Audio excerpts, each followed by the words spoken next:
KYC is the illicit activity. BISC is open source.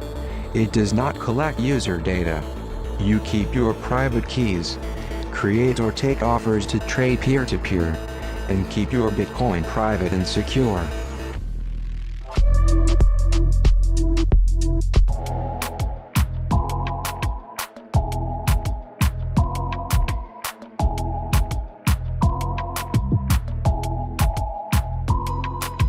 I heard you got a dog. Indeed. Yes, got a puppy last week. What kind of dog? He's a golden retriever.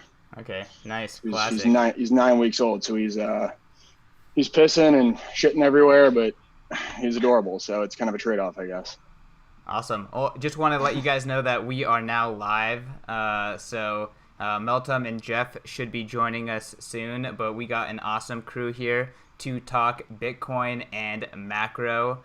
Let's start off with some introductions. Let's start off with the man on my right. It's Preston Pysh. Welcome to the show. How's it going? Hey, great to be here, man. Looking forward to this. Yeah, absolutely. Preston, why don't you tell the audience a little bit about yourself? I'm more on the traditional investing side. Run a podcast called The Investors Podcast, and yeah, been in the space for about 5 years now.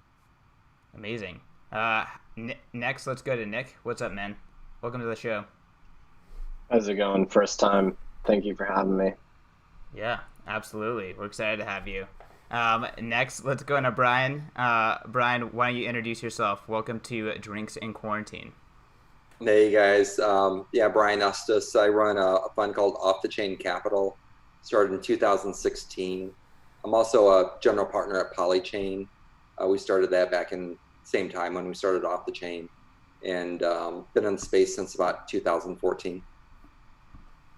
Awesome. And then next, what's up, Kevin? How's it going? Good, man. Thanks for having me. Kevin Kelly, one of the co-founders of Delphi Digital, our research consulting firm focused on the crypto and digital asset market. First time here, excited to be here. Awesome. Yeah, thank you for joining. Meltem should be back soon, but let's just get into the conversation. I guess first and foremost, let's just jump into like what the heck happened yesterday. I know, Nick, you published something in CoinDesk earlier today. You want to start us off with giving us the skinny? Wait. Before we jump in, CK, you passed the rules. We have to talk about the rules. No. Yeah, I mean, we intro question, then rules. Don't worry. I got us. Okay. Nick. All right. Keep going. All right. I do want to find out the rules at some point, though. Yeah. We were all there. You know, first Angelo BTC got hacked. That was actually the most sophisticated one because they had people DM him to join a fake signals group or whatever. And then CZ and CoinDesk and Binance and Gemini and Coinbase and basically every big crypto Twitter account, and then just a bunch of celebrity accounts got hacked. All, trying to get people to send Bitcoin to a certain address. It was pretty unsophisticated, but they had the access to basically the God mode key at Twitter. Emerged later that it was basically an employee either cooperated with them or got phished or social engineered or something.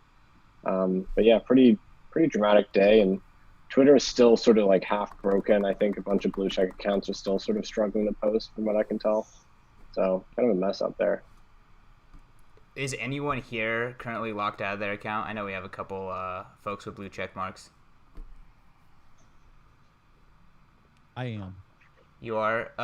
What's that process like? Bitcoin Magazine itself is currently locked out of Twitter too. Are you just waiting on support? Yeah, it's like when I try to log into my account, it's saying you got to reset your password. I try to reset my password, and then it's saying you got to send us, or you got to get an email, and it just takes you through this do loop of never ending. Give us your email, give us your password, give us your email, and you're just locked out. Yep. Yeah, I've heard reports of that. I find that it's difficult to get in touch with Twitter support too. Like, it's definitely one of those companies where like you're locked out and you can't really do anything about it. Yeah, no, the support's by design. I can't talk to anybody. Yeah. Melt, I guess let's let you put your headphones on. But I guess anyone else have anything sophisticated or interesting to say about what happened to the hack yesterday? I wish I was big enough to get locked on my account, but no blue check mark. Nope, just a normie. Meltem. Just a normie. So why don't first you introduce yourself to the audience, and then we're just, hashing out, what happened yesterday, and if anyone has any interesting information. Cool. Thanks for having me. Sorry I'm a few minutes late, but you'll be happy to know this is what I made. There's like a little fruit slice, which makes it classy and not trashy. So, yay. So Meltem Demirors, Chief Strategy Officer at CoinShares. Been doing that for 2 years. CoinShares digital asset manager, $1 billion in assets under management, exchange traded products, active strategies, including venture, and then trading. Mostly derivatives space, trade our prop book, and then we also offer trading book to our clients via API, so it's all electronic connectivity. CoinShares before that, I was at Digital Currency Group for 3 years.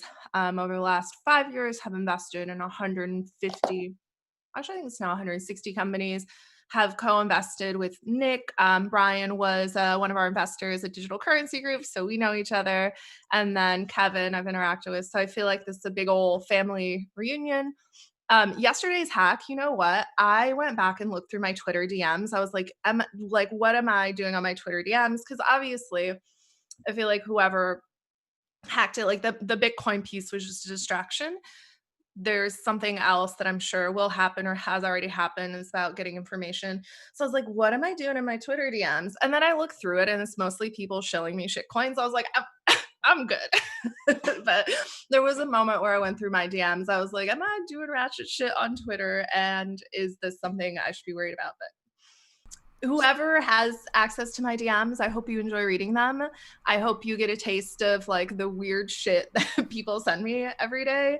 I hope you get a taste of how bizarre crypto Twitter is. There's a lot of weirdness out there. And then I also, for some reason, get a lot of conspiracy theory tweets, but like you would think they would be politics or money, financial sort of conspiracy theory tweets, but they're not. They're like alien conspiracy theory Oh man. things. Oh man. Yeah, so I attract like a weird and very wide spectrum of people. They're real engaged, and I respond to everyone. That's like my thing. So if you send me your conspiracy theory, I will entertain it, which is, That's probably why you keep getting them. Jeff, welcome welcome to the show, sir. Why don't you introduce yourself, and do you have anything to say about the craziness on Twitter that started yesterday? I was off the grid until half an hour ago, so not much to say on that at all. My background, entrepreneur, founder of a number of different companies, and I recently wrote the book, The Price of Tomorrow. Awesome book. Well, very cool. Thank you everyone for joining the show. Nick, as promised, we have rules. So these are the drinking rules. If you say the word Fed, if you say the word QE, and if you say the word drink, you're going to have to drink. So the rules are made to be broken, and I'm going to drink to that. So cheers, guys. All right, let's get into our first segment. This first segment is bearish or bullish. The first question is, are you bearish or bullish on modern monetary theory, MMT? Let's jump to Jeff. I know that you've said some interesting things about UBI and things like that. I'm kind of curious what you think about MMT. Do you mean bearish on it actually being implemented, or bullish? Because I think there's a high likelihood that something like that happens in conjunction with UBI and everything else, but it's exactly the wrong direction for policy. There's no chance that something like that has any success long term from fundamentals. One of the big things that MMT misses is there's a talk about any country with a reserve currency can do that. But they don't talk about the next step is, why would you have a reserve currency that was trusted all over the world if you did that? right? So I don't think it looks forward enough, and I think it just makes the whole problem worse. All right, sounds like you're bearish. Anyone have? Is there a silver lining to MMT? Maybe that's an interesting angle we can go. Nope. He's bullish on it happening. Yeah, exactly, Preston. Yeah, I can be very. I can say what should happen and what will happen. Those are two different things. So, I mean, would it have to be U.S. led? Like, it sounds like the only country in position to maybe do this is the U.S. Everyone needs dollars, man. Yeah, which means if you just carry on short term, it's actually probably bullish for as you kick the can down the road. But it ensures that you destroy the currency at the same time. In nominal terms. Exactly. So it would be bullish for Bitcoin, though, right? Mm-hmm. If people, start losing trust, and if money just be created out of thin air and given to people, then it makes it worth less than something like Bitcoin. So, yeah, I think it's good for Bitcoin. So bullish Bitcoin, bad for MMT. Right, but bad for also like all of the 9 billion humans that live on this planet, which I think ultimately is also bearish for Bitcoin. Because I think again, one of the challenges I have, is it's interesting to posit, what the world would look like if there were greater Bitcoin adoption.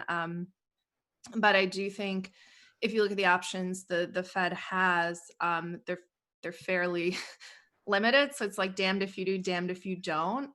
And so the question is like, do you set the world on fire and watch it burn? I mean, I don't think there's really a graceful option other than UBI, debt forgiveness, and infinite money printing. Jeff, I'd be curious to hear what you think. Is there another alternative?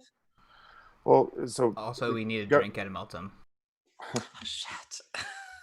Governments all over the world are trying to stop a major depression, and there has to be a reset. And if you try to kick that can down the road, it's just making the problem bigger and bigger. So there's really two paths. You could stop doing that, which would be bullish for currencies, or you could not stop doing that, which is going to be bullish for Bitcoin and bearish for currencies. Both paths, unfortunately, now because the problem is so big, we are going to go through a dislocation. Unfortunately, like society is going to either have to deal with a depression where you reset, or wealth transfer at such enormous terms to the rich, where you have revolutions and currency failures. Unfortunately, it's similar to an engine with a crack in the engine hull, and the crack just keeps getting bigger, but you have to keep the engine running. So they're providing the oil into the engine, which is the liquidity. And as they continue to go down that path, they have to keep the engine running, but the crack keeps on getting bigger. So they have to keep providing more and more liquidity into the system. If they choose to not put the liquidity into the system, they're just accelerating the inevitable. But by supplying the oil and the crack getting bigger and bigger, you're eventually going to get there. Yeah. That's what's happening. Yeah, I would say one of the only, I mean, if you're making the argument for silver linings, and I'm with Jeff, I'm bearish MMT, but I mean, right now, given your current conditions and circumstances, the U.S., if it was U.S. led, taking advantage of the fact that you have the world's reserve currency and there's a global shortage of safe haven assets. So if you're sitting there at the Treasury, or you're sitting there in Jerome Powell's seat and you're saying, let's do we're already doing large scale debt monetization. If we can actually leverage that in the short term while we have this advantage to actually pull the U.S. out of this, economic depression, so to speak, before other countries, because there's a lot of other countries that are trying to do the same thing and run the same blueprint, but they can't without these reserve currencies, right? And it's not just the dollar. I mean, there's other reserve currencies that people can take advantage of. I think that's kind of one of the only scenarios in which, you could potentially make the argument of the silver lining of, why not use that to your advantage now and try and, save your domestic economy as best you can, because, to Preston's point, there is no other option right now. you have to continue to pump money in the system. You have to continue to try to put money in people's hands because it is one of those very, very unprecedented type of situations. Yeah, that was created. Right? Yes. Like, let's not forget that the game board. This is an accelerant. Yeah, this is an accelerant, not the root cause. Exactly. Yeah. And so the sorry. No, it's just it's interesting to argue for more accelerant when a problem was created by that in the first place, right? But I think we largely agree. I'd also go ahead. Good. Sorry, Brian. All I was going to say is I'd like to propose adding one more word to the roster for this evening, which unprecedented. is Cantillon, Nick Cantillon. I don't know how to pronounce it. I never figured that part out. So, yeah. But that's not fair because that's my favorite word. So it's Nick's word. Like this, I'm sorry, I'm stacking the deck. I'll hand it to you, Brian, but I just wanted to add that before we got to Nick because I hope he says it at least 15 times. That was all I was going to say. Just on I was just going to say Cantillon effect.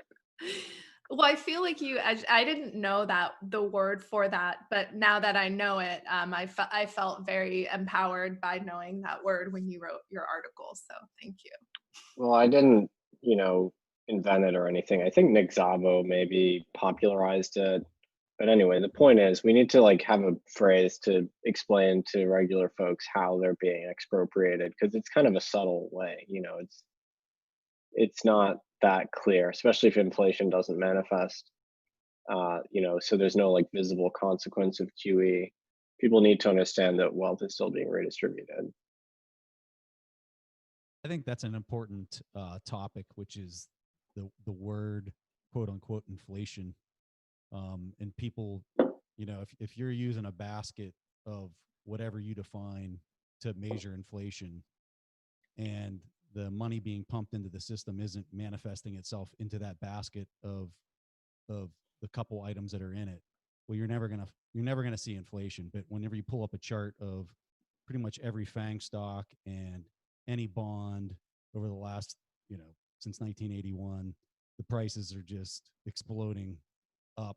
And so if you're not including assets in that definition of inflation, quote unquote, I'm of the opinion, especially if you continue to use that word that I'm not allowed to say as your primary means to insert, freshly printed cash. You can take quantitative easing. You just can't take QE. Okay, all right, yeah. Gotcha. That is the biggest cop-out I've ever I feel like that's cheating. Man, I've never had so many people tell me what the rules need to be. This is actually the first time ever. Are we statists? Is that what's going on here? I just want people, I guess, I just want people to drink. That's all. That's all I want. Can we drink even if we don't say the bad words? Yeah, of course. Yeah, exactly. Yes. Love that. That's just to ensure drinking. Preston, to your point on that, if you think about it, what would a business do when this amount of money is being created and you have to compete? You actually race to technology faster to remove labor, right? But so in an ironic twist of fate, causing the FANG stocks to rise is because it's driving into the things that are and why they're actually growing, and with the network effect. Everybody needs them faster. Shopify, everything else, they're just trying to reduce labor at all costs. So it's actually driving the cycle faster. And to your point on inflation, what is going up? The things that we need most: food, rents, medical, education, right?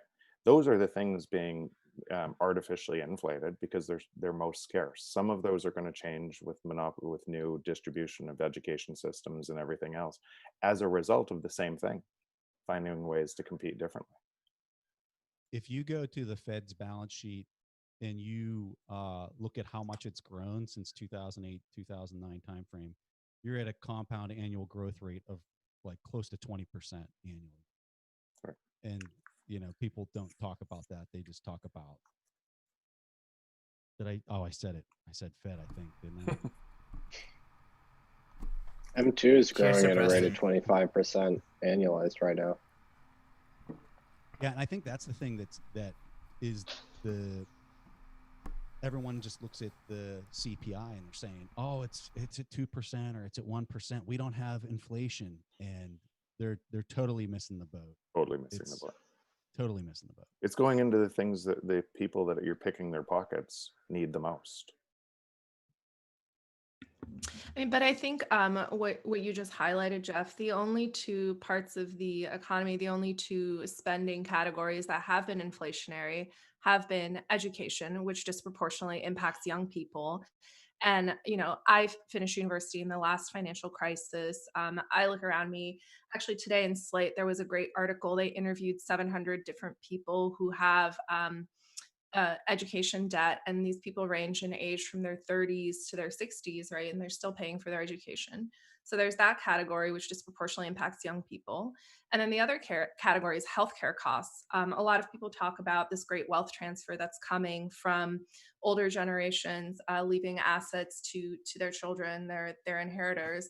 The issue is that because healthcare costs are rising at such a rapid rate, and because people at their end of life spend 40-50% of their saved assets on preserving quality of life or potentially extending life at a lower quality.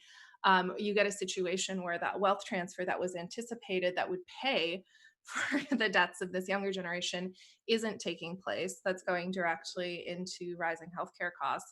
And then you have a generation who's extremely indebted, who's still indebted, who can't even afford a home, basic products, basic services, can't afford things for their own children. And so what you're creating is conditions that are rife for a revolution of some kind. And you feel it. There is a massive generational schism because you have one generation that has benefited greatly from the wealth creation over the last 40 years. And we're basically in a world where our government is run by 16, 70-year-olds who are creating conditions that are ideal for the people who put them in office. We have this whole category of people who are the laborers, and returns to labor, as you've alluded to, are declining rapidly, and potentially labor will be displaced by technology. So what you're creating is an ideal condition for a social revolution. And I very much agree with some of the things Nic has written about Bitcoin as a silent revolution. But I think there's also going to be a very violent revolution that will happen when people start looking at what's happening at the world around them. And I actually think the money printer go burr meme, and the fact that that meme reached the level of sort of awareness it did, is a clear indication. Like, never before have you had in popular culture people talking about Fed policy. And now all of a sudden you have a meme and people on the internet sitting at home looking at Fed policy, looking at politics and saying, wait a minute, this isn't right. So to me, we're sort of at this tipping point as a result of inflation disproportionately happening in two categories that are creating this stratification in wealth. And that extreme wealth inequality and wealth disparities compounding now as a result of this crisis.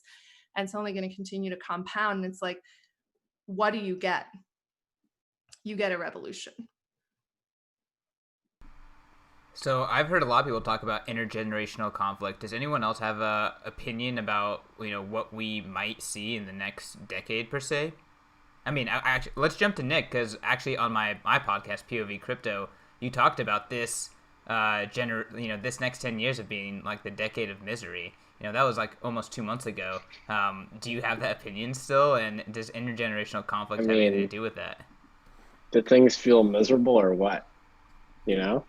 I would say, to Meltem's point though, like, the revolution isn't in the future. It's like happening right now. Why, I think the protests we've seen sweeping the country have a economic component to them. Obviously that's not the exclusive cause, but that, my guess is, that's part of it.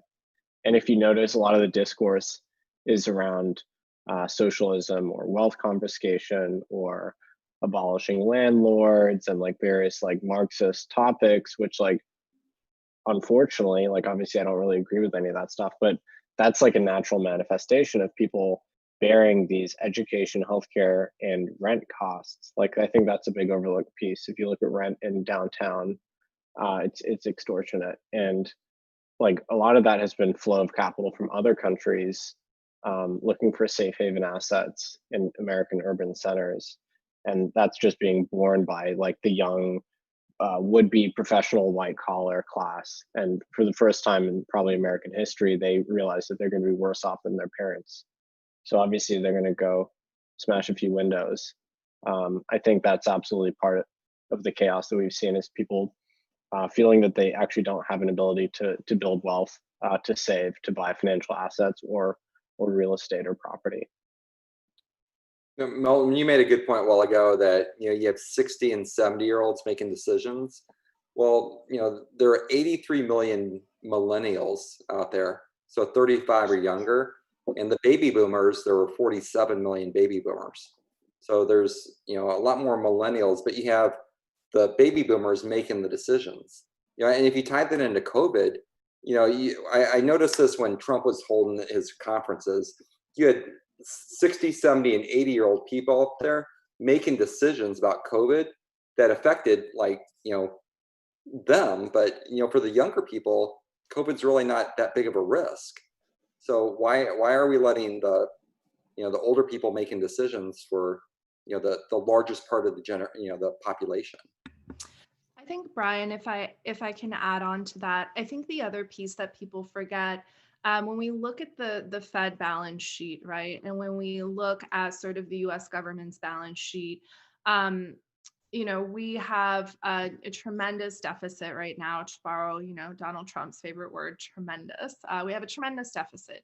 The issue with the deficit in this country is what's being reported is not actually what the liabilities on the government's balance sheet are. There's a massive, massive unfunded and underfunded liability to the tune of hundreds of trillions of dollars, which is the entitlements of 60, 70, 80-year-olds, of people who are not going to be participating in the economy. And the government's largest source of revenue, over 75% of government revenue, comes from payroll, individual income taxes, payroll taxes. So what you have here is a group of people who are not accruing wealth. They're not making as much money. They're not able to afford things because the boomers have bought up all the assets and are accumulating wealth at a far greater rate. And then you also have a situation where any new income or any new wealth that's being created is directly being funded into paying for these liabilities for a group of people who've already just benefited so much from the system. So I think, again, if we just look at the sheer numbers, it's just insurmountable. And this is all government debt. We're not even taking into account unfunded or underfunded private pension liabilities. We're not taking into account states' liabilities. We're not taking into account union liabilities. There are a lot of unfunded and underfunded pensions and other entitlement plans out there that are going to have this massive, massive snowball effect. And to me, that's what I worry about. Again, it's a little bit like the monetary theory issue we talked about MMT. Like, do you let it all burn? What do you do? The problem has just gotten so large that Nick, I like this idea of a decade of misery. It's an apt description, but I think there are going to be some really hard choices and hard conversations that need to be had about, and how does this work? So that's probably in what you said there. Just remember, it's not a US phenomenon, it's a global phenomenon. We have a structural break, and technology is moving so fast today, and every government is stuck in an inflationary policy that's trying to stop that from happening, right? And it's too late. They can't stop it from happening, and technology is going to win no matter what. It's going to it's going to win. But what we do too, and what we got to be careful, I dedicated a whole chapter in my book to the natural thing, and I think Nick talks about it as well, that happens when you have divide, right? When you have people that have everything and others that have nothing, it creates us versus them. And I don't think it's these 60 and 70-year-olds in power. I think they're completely ignorant to the fact that technology is moving this fast. And I think it's a system-wide problem. I think about this a lot, and I think, what would you do in a business if you understood, okay, all these businesses don't know where this is going, and you would ideate on how to create a new business in that. right? That's what, and if you were right, you'd create tons of value as the market moved there. I come back to a really simple premise. We know technology is deflationary, or efficiency, which is deflationary, and we know it takes labor. We don't use technology to make our prices go up, right? We use it to reduce labor and free our time. That technology is also moving exponentially. With those two truths, nothing else matters, right? All of the time should be spent, how do we redesign the system? And Bitcoin, a bunch of the people in that system are saying, okay, I'm choosing a different system because that's going to be the winner of something through this. But even that, you kind of get this us versus them, the Bitcoiners against everyone else, and us against the old people. I'm an old person, by the way. So, and it's so easy to just look at just an unnamed group and say it's their fault. It's systematic. It's the same reason why Walmart didn't see Amazon. It's the same reason why Blockbuster didn't see Netflix. It's the normal, and we have a structural break. And so it's way more important to bring people together right now and talk about how do we move forward, because there's not enough people talking about that. We're doing the same thing, and we're labeling these people manipulators and everything, which is true, but it's not 5 people sitting in a room and saying it's all them against us. They're dealing with right now, if you let the system collapse, if you let a depression happen globally, what do you do, right? That's going to be on somebody's watch. When you talk about the decade of pain, there is that decade of pain coming. Choose one pill or the other. It's coming no matter what, right? And which one you choose. If you choose depression and people on the streets, joblessness, everything else, how do you manage that? I agree with you, Jeff. I don't think the goal is to be divisive, but I do think that the solutions policymakers are applying, it's like putting a Band-Aid on a gunshot wound. Just like a business would. But that's you're right. But just like a business that doesn't see a change, a structural change, they do the exact same thing. What did Blockbuster do? They added candy aisles to their stores, right? What did every bookstore do? They added Starbucks to their bookstores, right?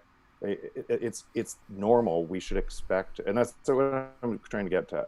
What I expect to happen versus what I want to happen are two totally different things. The probabilities are they won't see it. How do we help them see it faster? So I want to get to Preston. Sorry, don't mean to interrupt you, Preston, but I also want to transition to the next subject, which I think will lead really well from what Jeff just said. And this is this idea of Bitcoin as a numeraire. I know, Preston, you've talked about it before on a couple of Bitcoin podcasts, but I'm curious, like, can we transition to that new system? Can we transition to a different system and use that as the base of economic calculations? Preston, how do you feel about, amongst all this craziness, here's Bitcoin 21 million. What do you think about Bitcoin as a numeraire and the potential of that happening? Just to piggyback on Jeff's point, when you try to understand why a certain entity is conducting the action that they're taking, you just got to plow into the incentive structure. And when you look at why does the government continue to adopt an inflationary monetary policy, it's because they're incentivized to adopt an inflationary monetary policy because it's a tax. It's a universal tax across the whole population, which then gives them the ability to spend more and to vote things into their districts. So do I expect that to change without making a change to the incentive structure? Absolutely not. I expect it to continue to accelerate like it has been. So going to the unit numeraire, can it happen? Absolutely, it can happen. Is it going to happen the way I expect it to happen? I don't know. But I think that piggybacking on this idea of incentive structures, when you look at Bitcoin and you look at how it's set up from an incentive structure and you look at the game theory on it, for me, all roads point to Bitcoin forcing a deflationary monetary policy upon the world, simply because the incentive structure creates a tragedy of the commons between nation states to start accumulating this as much as they can. And so when you ask yourself, well, who are going to be the first adopters and who are going to be the last ones to figure it out. I would argue that the ones that are going to figure it out first are the ones that are incentivized to figure it out first. And they're the ones that have been victims of dollar dominance over the last 80 years. So I think we all know who those countries are. And it comes as no surprise to see those countries being the first adopters and the ones setting up policies trying to accumulate Bitcoin. And so I just see that. I see that continuing, that trend to continue, because I think the incentive structure is there for it to continue. The country that I think is going to be last to figure it out is going to be the U.S. From a policy standpoint, because they have the most to lose. They've benefited from dollar dominance. It's a privilege to have this, sovereign dominance in a currency globally. And so to me, it just makes total sense that you'd see it transition the way that we are seeing it transition. Nick, you want to jump in? I wasn't paying attention. Sorry. All right, Brian. How do you feel about Bitcoin as the numeraire? Do you think the world can transition to a Bitcoin standard? I think that would be really hard to do in the near future. Maybe 20 years from now, but I don't see that happening anytime soon. So bearish. Yeah. Not bearish. I just think that, what would need to happen is a complete loss of trust in the fiat system. And, I don't think that happens overnight. Oh, sorry. I think that's a long, slow drip. And we eventually get there, but I think it's 20 years from now. Who wants to jump in? Okay. Can Yes. I just inject like a dose of reality? And I don't mean to derail this train, but let's real talk for a minute. Yes, Bitcoin's super exciting. I think the issue we have with Bitcoin is a lot of people adopt Bitcoin as a personality because they themselves don't have a personality or passion. And so like Bitcoin, in a way, there's a religious element to it. It's part of a social movement. It's part of this like underlying cultural shift. And so let's just be clear, like we are all indoctrinated into the cult of Bitcoin and we are all believers in the cult of Bitcoin. And so I think that's important to acknowledge. Like we are bought in and we are looking at a world where there are 7 billion other people who look at us and like say, hey, these people are crazy because they don't believe in the same version of reality that we do. So I just want to acknowledge that. I think it's important to recognize that when we have these conversations. The other thing I want to say is I think as we look at how people are using Bitcoin and where growth is happening, it's happening in creating synthetic dollars. I'm from Turkey. My parents grew up without running water and without electricity. When I go back to the village that my family is from in Turkey and I talk to my family about Bitcoin, they're like, I don't want Bitcoin. I want dollars. Like, give me dollar bills. Because with a dollar bill, I can go anywhere and I can get products, I can get services. A dollar has value. A Bitcoin maybe has intellectual, symbolic value. And maybe if they have access to an exchange and all have gone down the rabbit hole, if you will, the proverbial rabbit hole we talk about, which by the way, also includes a lot of privilege, like maybe they'll be at a point where they'll want Bitcoin, but realistically speaking, when I interact with people, what they want dollars. And so I think in the short to medium term, what is happening with Bitcoin, what's happening with the crypto ecosystem, it's a way for people to create synthetic dollars. And what I mean by that is right now, dollars are in short supply, right? And Jay Powell has his printing press and no one else has one. So if we can create synthetic dollars using Bitcoin or whatever other coin, and frankly, like most people do not care if it's Bitcoin or dog shit coin, they actually don't care because if it gets them the spending power of the dollar and a peg to the dollar, they're happy. And so I think what we're going to see is a massive, massive proliferation of synthetic dollar coins. And I know we can talk about that. I think eventually where we want people to go is to Bitcoin. But I think just like in 2009, Bitcoin was sort of a product of the last financial crisis, or at least it was marketed as a product of the last financial crisis. I think in this financial crisis, we're nowhere near the point where the world's ready for like mass adoption. So I just want to be very realistic that, this version of the future that we want to idealize, it doesn't exist yet.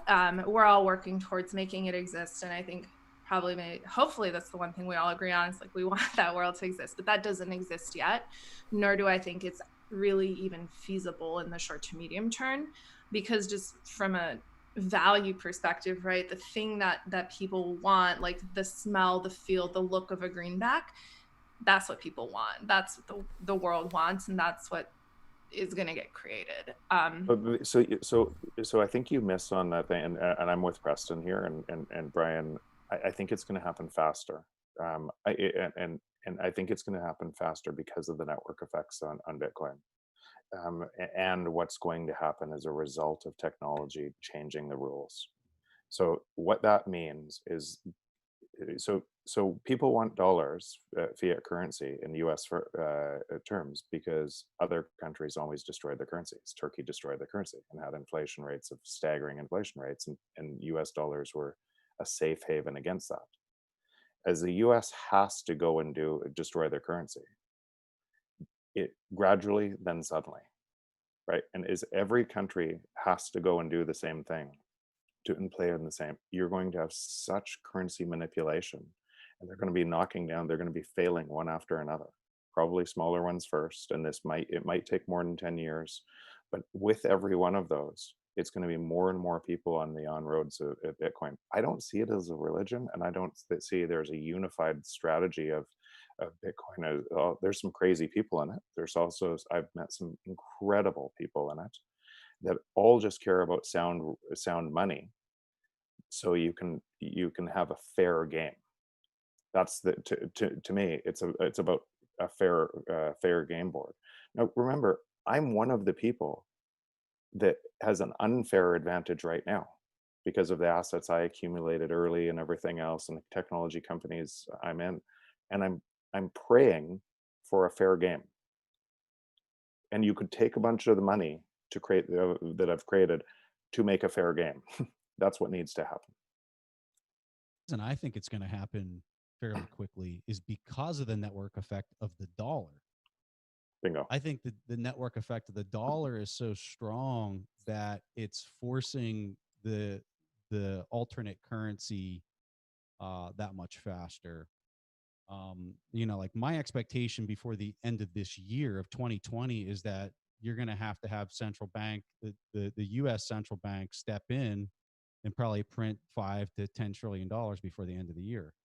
So, and that's just my opinion. I mean, who knows if that's even valid? But if it is valid, I mean, you're increasing the money supply at such a pace that just Jeff's whole argument as far as the technology, where all this capital is flowing, or let me rephrase that, where all this currency is flowing into, is only going to exacerbate this technological boom that we're seeing. It's like kicking in the afterburners on the jet.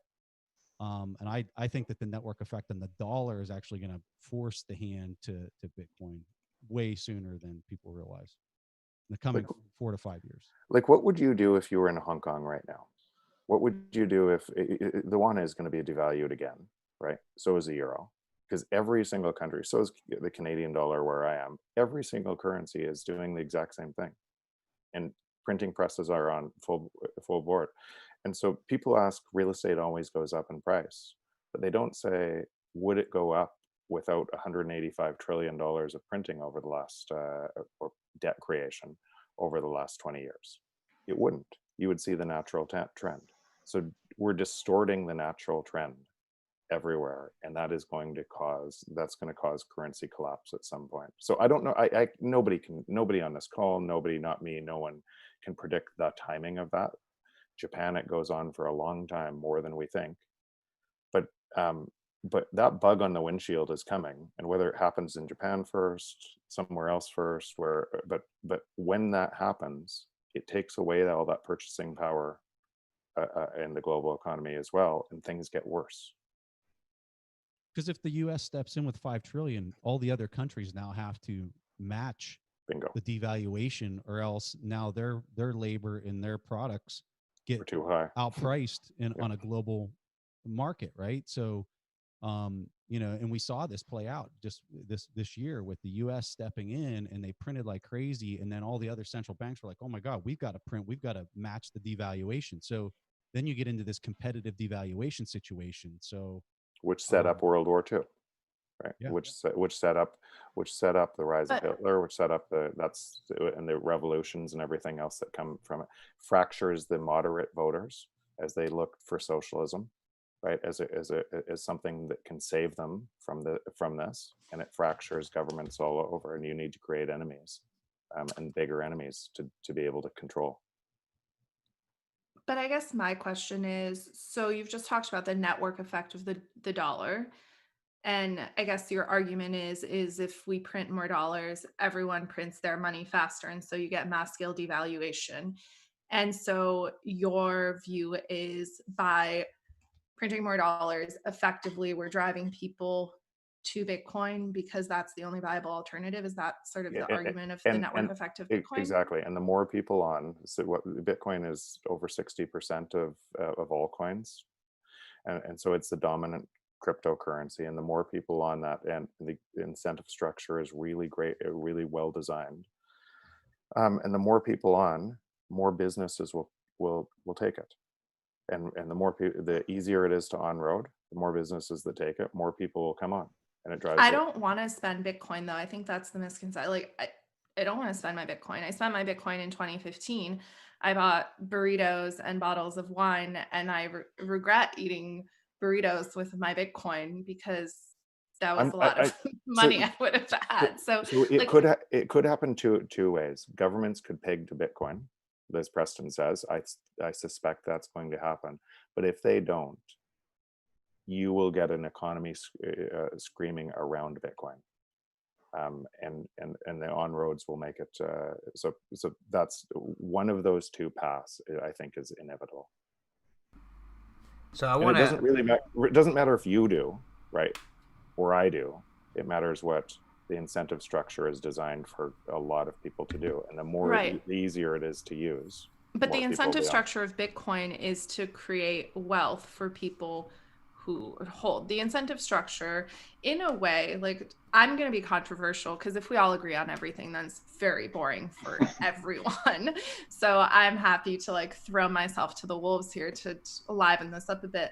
But look, I think part of the incentive of Bitcoin is, in a way, it's the perfect multi-level marketing scheme, or like an MLM scheme, where if I convince other people that my Bitcoin or my grapefruit peel has value, and I have a monopoly on grapefruit peels, or I have a lot of grapefruit peels, and I got there early, right? In a way, I think one of the skepticisms of Bitcoin is, and this is why you have altcoins, is people are like, wait a minute, but you already have Bitcoins and I don't have any Bitcoins, so I'm going to make my own coin. So I think in a way what you end up getting is like a competition for this safe haven or store value asset. And look, Bitcoin right now, we were at 70% dominance. Now it's at 62% dominance. And that ratio is declining because we're heading into like another sort of wave of people looking to get rich somewhere else or create wealth elsewhere. And then that sort of drives these dislocations even within the crypto asset space. But I'm not convinced that the primary mechanism or the primary use of Bitcoin is for spending. I think what makes Bitcoin work, the network effect of Bitcoin, is human greed. Like what Satoshi designed is a system that rewards human greed and that's stable even in the face of human greed. I don't know. I'll be controversial. I actually think the biggest like innovation here is being greedy is good for Bitcoin.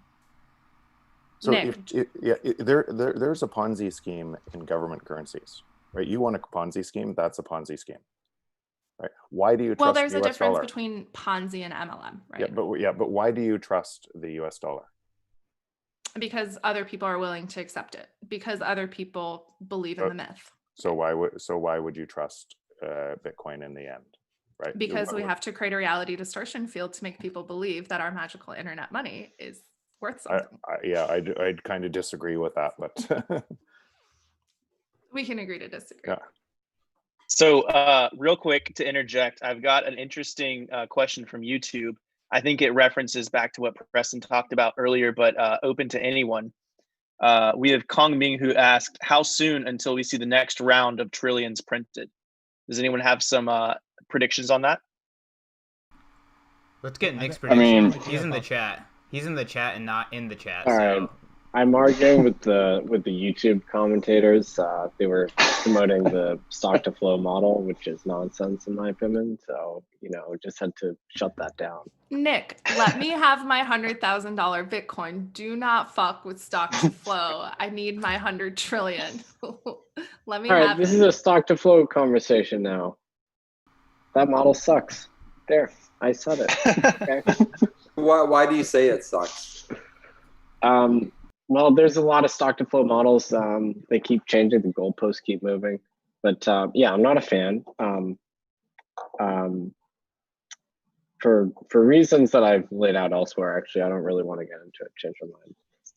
Nick, too I feel involved. like you need to get into it. You're not investing in this conversation. I've invested in this conversation.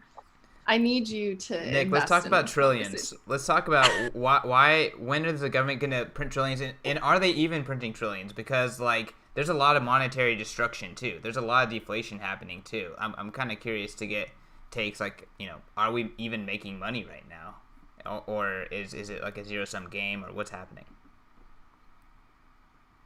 I mean, one of the kind of limitations to it is you have to have policy on the fiscal side catch up, right? So right now in the U.S., for example, I mean, the second wave of fiscal stimulus likely should be coming within the next couple of weeks because you've got a handful of pretty important programs that are about to expire here at the end of July. I mean, the extra $600 a week for unemployment enhanced benefits is one of the kind of lowest hanging fruits that you just simply have to continue to roll over because of all the reasons we've been talking about before. So I think that's coming now. How much of that is priced into asset prices now? I would argue probably a bit more than most people expect. And if you have any type of sign of kind of less accommodative policy, or the next stimulus package isn't quite what people want it to be, or it's not as high as the previous one, you can certainly see that start to weigh on asset prices, at least in the short term. But we're far from out of the woods, and so I don't expect that trend, of large scale debt monetization to really slow up anytime soon. Who wants to jump We in? lost Meltem. I agree. All over the world, it's upon us, and it's going to continue and accelerate. The one thing that I would say is that I think people miss today about it being inflationary. If the Fed takes it and doesn't do a direct transfer, and they assume it has to be paid up, debt itself is disinflationary because taxes have to go up to pay for the debt, which slows the economy. It's when you bypass the Fed, and which it will come at some point, and politicians get in control and bypass it and create a whole bunch of helicopter money, that it tips on the other side. So, but all over the world, this is predictably accelerating. And the pace of growth ex-US versus US within, monetary growth rate is going to affect in the short term. I mean, I think time horizons are extremely important when we're talking about any of this stuff, because to Preston's earlier point, I could also see the Fed coming out and printing another 5 trillion, or at least adding 5 trillion to their balance sheet by the end of the year, depending on how things go. But at the same time, when you look at the demand side of the equation that we haven't touched nearly as much on, there's a massive global dollar shortage out there that 5 trillion might not even be enough to actually kind of move the needle, depending on what other countries are doing, right? And you have, large institutions like the ECB, the BOJ, the PBOC has really kind of largely been on the sidelines for a lot of this crisis so far, at least when it comes to monetary growth. Now you're starting to see M2 in China start to pick up as well. So there is a lot of credit creation that's now coming to the forefront that again can have short-term, bullish catalyst for the dollar, but long-term, I think it's ironic that the dollar strength from this point is basically going to be what kind of puts the nail in the coffin for it. So it's set up for this kind of final dollar rally that really puts a ton of stress on the financial system and can stop any type of global economic recovery kind of right in its tracks, to kind of revert to the longer-term trends that we've been hitting on for this whole conversation. All right, guys, I think there's a good time to go to our next topic. This topic is: which country are you most bearish on, and which are you most bullish on? So I want a take on most bearish and most bullish. I'm trying to get Nick involved here. He's more involved in the YouTube chat. Which country are you most bearish on in this 10 years of misery, and which country stands to gain the most?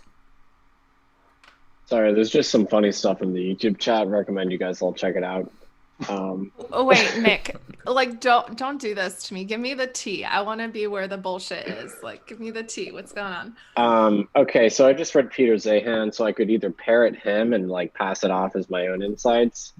He's pro-Turkey, by the way, or at least he's bullish Turkey. I mean, I'm very bullish Turkey. We just have a like I should hope despotic so. regime, so you know. Yeah, so I would say bearish, like a lot of the Latin American countries that export oil and have lots of exposure to the dollar. I think that they're probably like next up for the sovereign debt crisis. The Colombias, the Brazils, potentially the Perus. Yeah, Argentina just rolled their debt again, by the way. I don't know if anyone's been following that story, but Argentina just repriced and re-rolled like lots of their bonds. So. Ninth default for them. So I'd be bearish them. Bullish. It's going to be tough in the US, I think, for the next couple of decades, unfortunately. I would say, actually, the UK, now that it's disentangled itself from Europe, I think if the world gets much, much more chaotic, the UK is kind of self-contained. They have a financial center. They're independent from Europe. They have independent energy. There's no risk in terms of energy supply chains. They have a blue water navy. They have the ability to project power. I think actually the UK is in like a decent spot right now. Brian, you want to jump in next?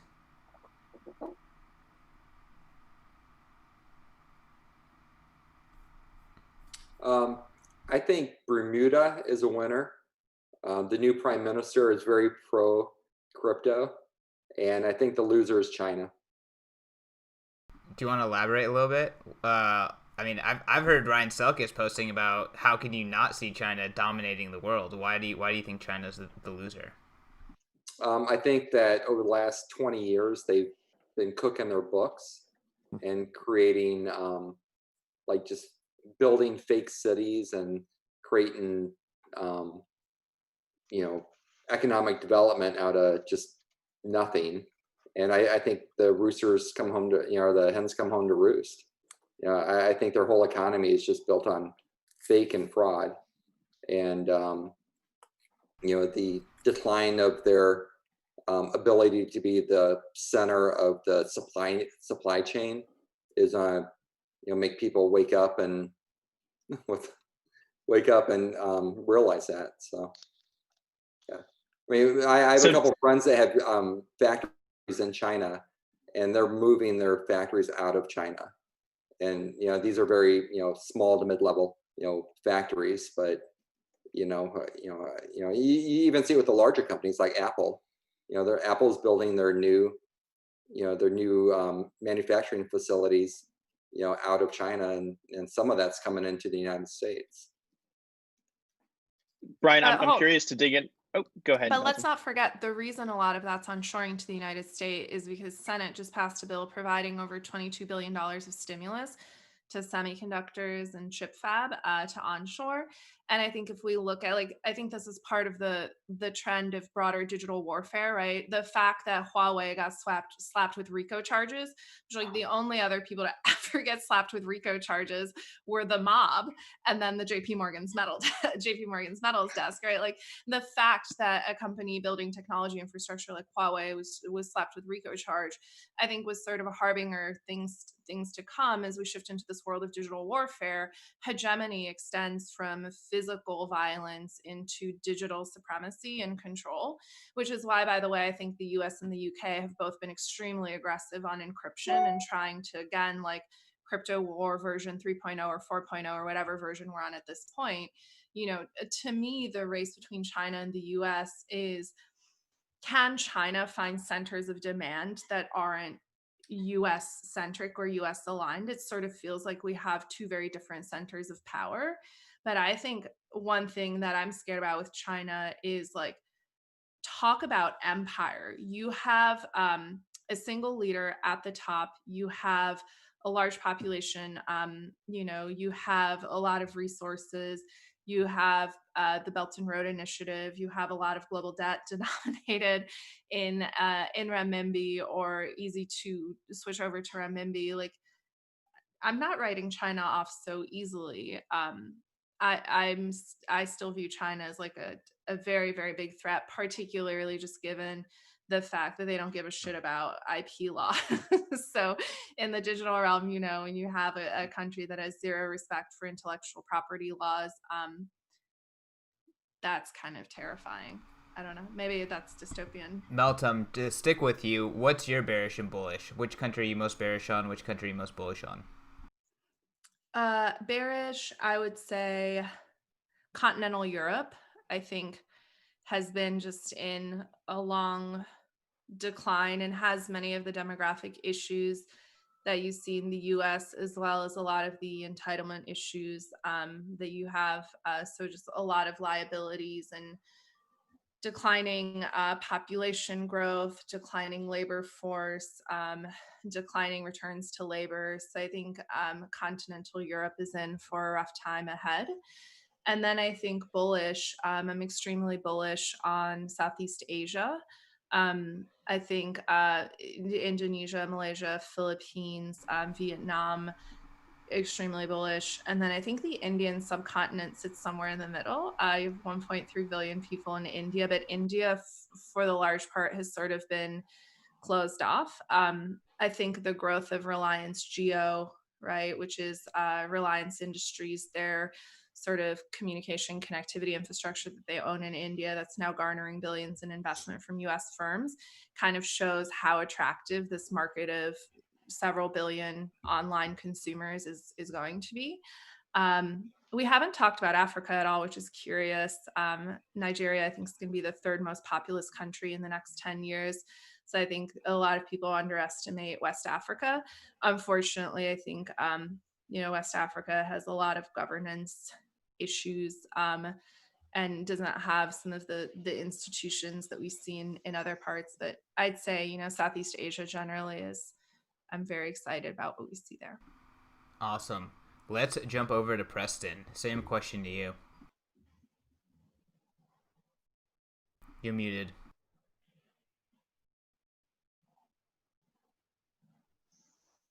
So the way I would approach the answer to this question is I'm looking at a CAPE ratio, a PE ratio for all the different countries, and then just looking at the ones that are extremely undervalued based on a price to earnings ratio for the index of those countries.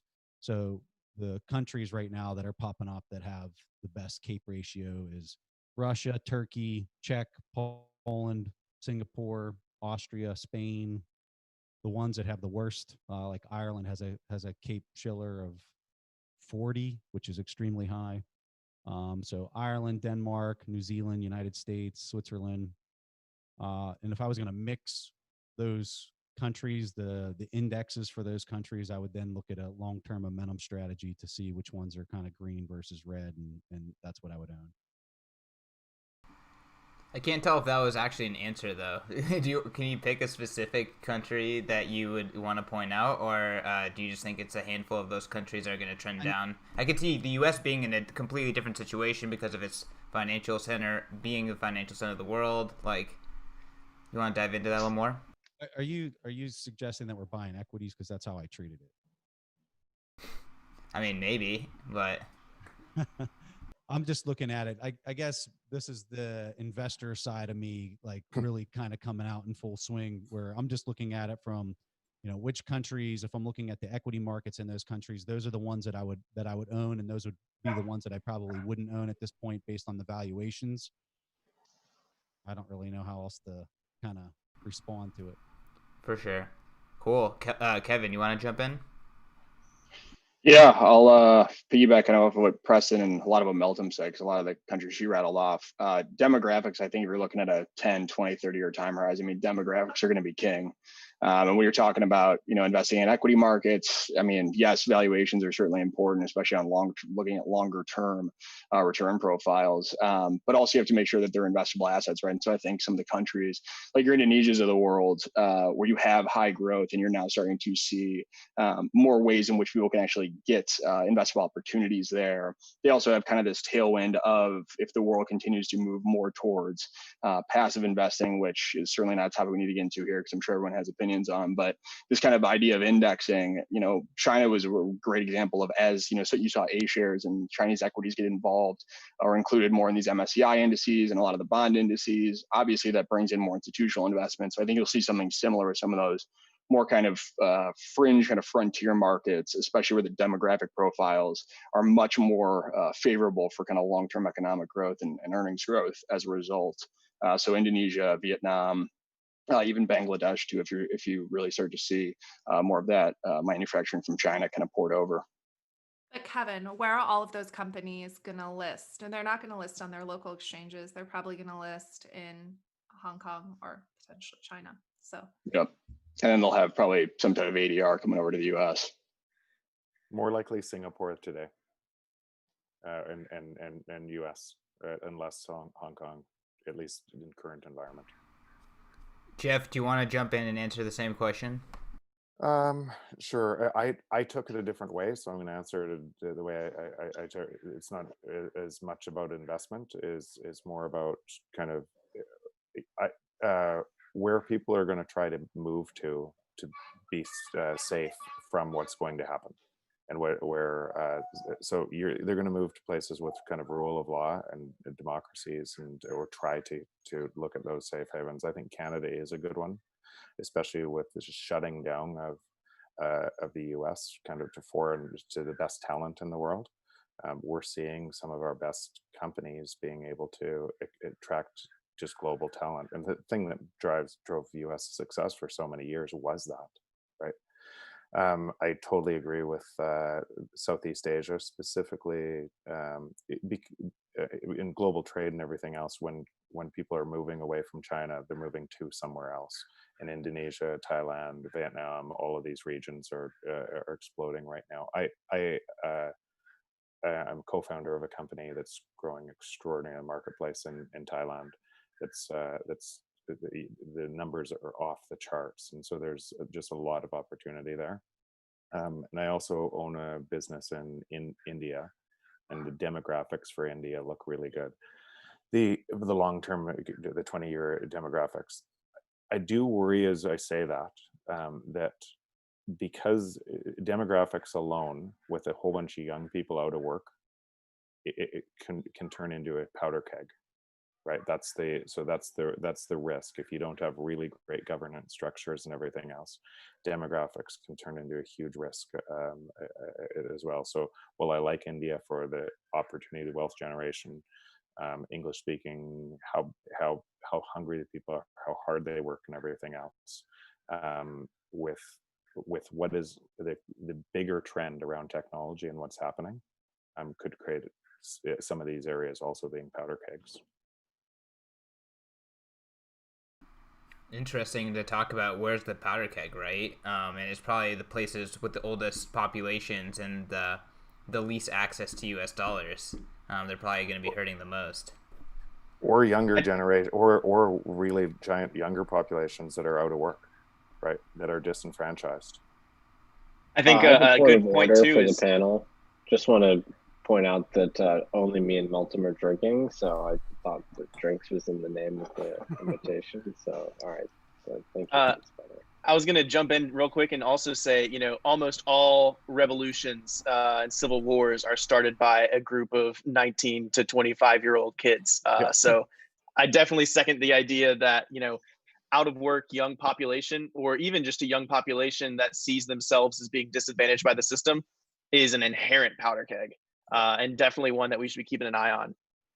But let's not also forget the 51% of the population that's not represented in leadership in most parts of the world. I think the other thing you see as well is like, hey, 51% of the world's population is not present really in any conversations or in boardrooms or in decision-making bodies, i.e. women. And I think that's a huge problem in many of these countries. And so, I think as you see access to healthcare, the increase of access, growth in female literacy rates, growth in access to finance for women.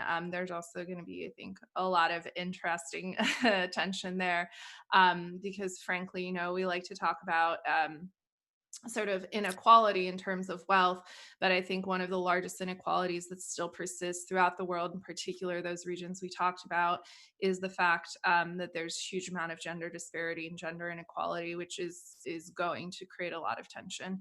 Particularly, I think from a demographic perspective, as less women stay at home and pop out babies and enter the labor force and become financially independent, I think it creates a lot of challenges for these economies that have historically been dependent on cheap sources of labor, i.e. why people are shifting away from China to Southeast Asia is like people are popping out babies left and right in Southeast Asia, which is not the situation in China, where you have a growing middle class, which arguably is more expensive. So, I mean, I think there are just like some very stark realities there. That also, by the way, are going to get fueled by technology, to your point, Jeff, particularly as, options for the other 51% of the world also increase. They no longer have to be stay-at-home moms or caretakers, and they can be economically independent. I think that changes the dynamics of many of these economies that have historically been extremely patriarchal in nature. I care a lot about that topic. There's a lot of great charity efforts and a lot of great government efforts focusing on women's education as a huge driver for change, which I think will come.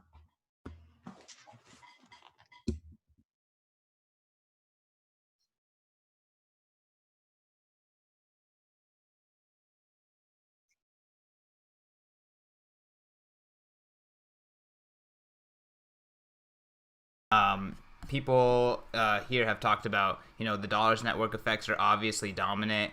I think we're seeing that both in the crypto dollar world as well as the real dollar world. I remember reading a headline saying that in Vietnam, BTC VN, they went from doing 65% OTC deals in Bitcoin, 15% in Tether, 5% in ETH, to over 80% in Tether. I think that we're seeing like monetary network effects, flexing their muscles here. What is the role of the dollar kind of like moving forward into this crazy new world? Nic, I know you've been writing a lot about this and crypto dollars in general. Do you want to talk about the role of dollars maybe from the crypto perspective or the macro perspective?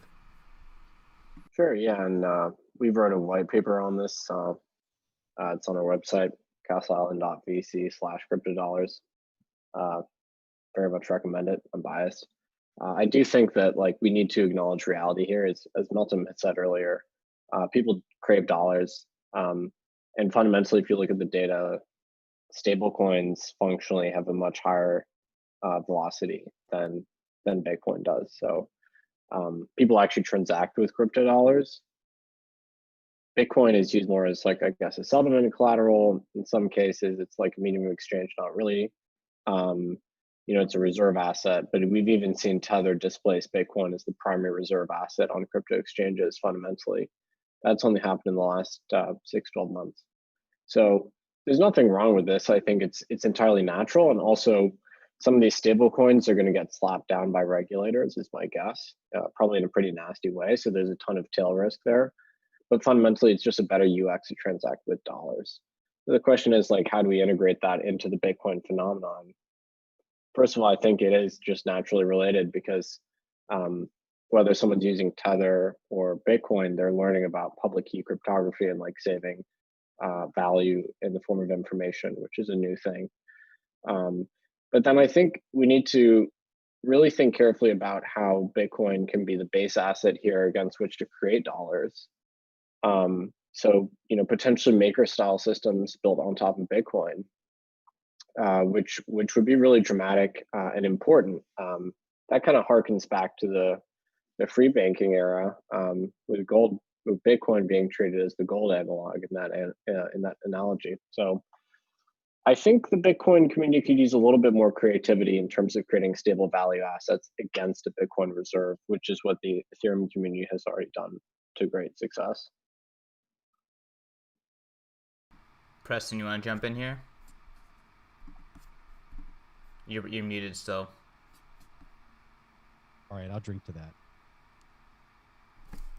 So I think the thing that's really big here that for me is the elephant in the room is the bond market, the global bond market.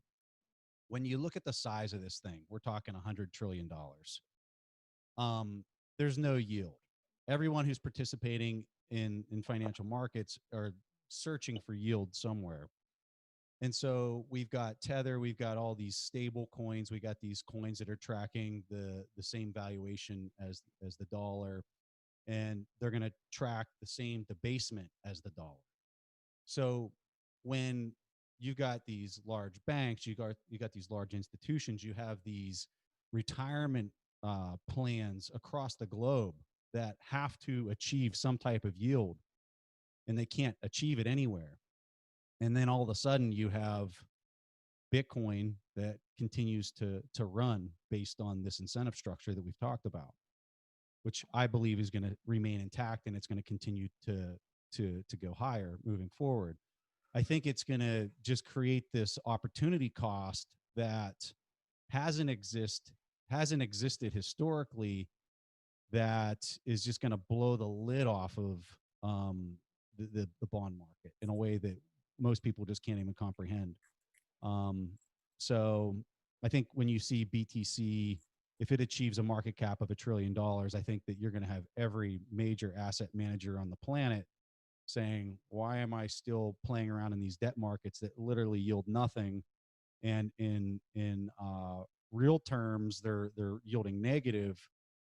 Maybe I need to have some exposure to this. And I think that's when you're really going to have this aha moment. You're going to have this everything kind of unraveling very quickly type moment that plays out simply because of where all the global bond markets are at today. I think that's the thing that so many people are missing. That's super well said, Preston. I think that's exactly it. Like, so when you think about that big a market that's in the bond market, and it drives everything, and there's no money, right? That you're only investing for a greater fool tomorrow. Fun question. Have you ever tried talking to Bitcoin about someone who's in fixed income?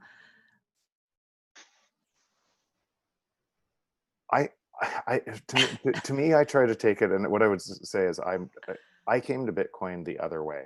I came through, say, first principles and what does this look like, and then it's not that I didn't know Bitcoin, but I came from, and what you're seeing is a lot of people starting to come onto the on-ramps. Like Lynn Alden wrote a post today about why she's making sure it's in everybody's portfolio.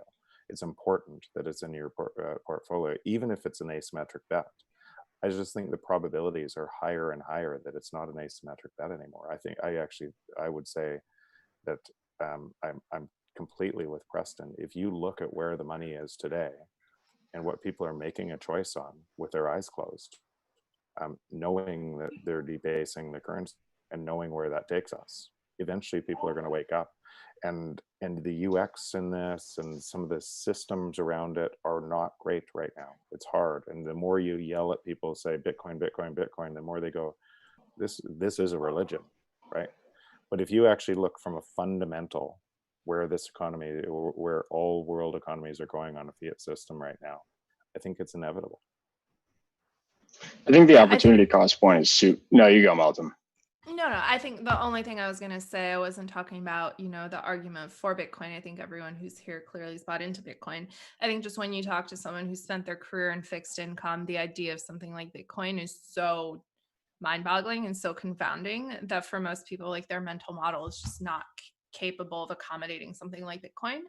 I think one of the things that Nic mentioned that I think is really important is a lot of people who are interested in Bitcoin, the way they're going to come into the market is not by being long in Bitcoin. They're going to come into the market through some sort of statistical arbitrage strategy or through derivatives or options. Right now, the tail is wagging the dog in the Bitcoin market in that derivatives are driving the spot market. And it's been that way for the last 6 to 9 months or so. And I think looking forward, it continues to be that way if you look at, fall expiries on some of these contracts. But I think what's interesting is we're now starting to see people creating yield bearing products on Bitcoin, whether that's through fully collateralized lending, whether that's through under collateralized lending, whether that's through different ways of creating sort of a yield market and income market around Bitcoin, whether that's through synthetic call options, through exposure to mining and other sort of CapEx driven infrastructure investing. I think what you see is the investing universe and the places in the capital structure, where you can invest. It used to be just equity and being long Bitcoin itself. Now you have equity, both early stage, later stage. You have debt in different parts of the market. You have equipment leasing models and credit funds emerging around this. And then you have the digital assets themselves, and you have a really robust nonlinear options market. You have options for Bitcoin itself, hash transaction fees. I actually am really excited about creating a more robust market for block space, which, is something we can delve into, like actually driving a market value for block capacity.